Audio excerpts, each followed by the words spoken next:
Presented by Karas Recording Studio, Chewara.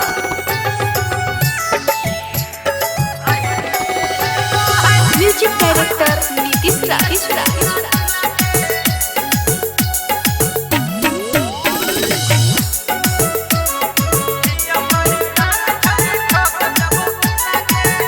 अरे बाबा न कोई दे है छोड़ा झुमका पंडित लाला घुमाबो है दुमका है रे बोल गे बाबा न कोई दे है छोड़ा झुमका पंडित लाला घुमाबो है दुमका समझ में आगे आगे देखे देखे हमारा छौरी हूँ दिला गे की सोन भी वही रान छौरी ठोक दबो की लागे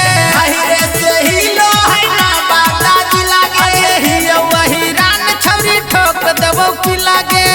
रे से ही लो है जामोई की लागे बाबा न कोई दे है छोड़ा झुमका पंडित लाला घुमाबो है दुमका सुने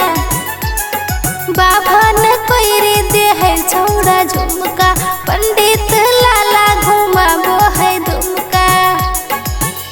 आगे देखे देखे छौरी हमारा हूँ दिला गे अच्छा ही वही रान छौरी ठोक दबो की लागे रे से ही लो है लकी सारे की लागे ही वही रान छौरी ठोक दबो की लागे रे से ही लो है नालंदा की लागे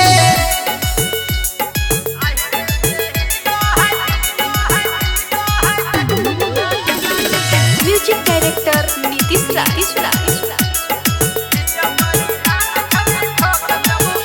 आगे यही रे बारांडा हकै छौरी एगो छाटल गे तोरे नहीं बड़ाई छोड़ा जाती आगे अपन रे सुने बोल गे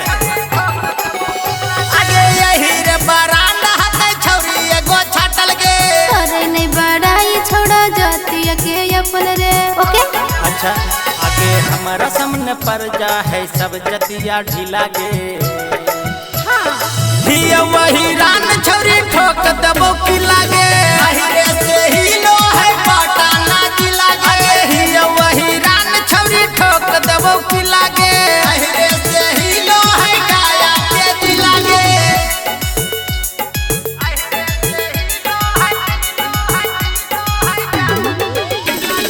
म्यूजिक डायरेक्टर नीतीश राज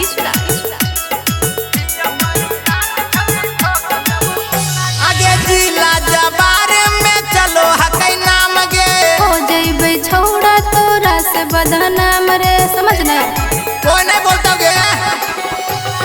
जिला जबार में चलो हकै नाम गे हो जइबे छोड़ा तोरा से बदनाम रे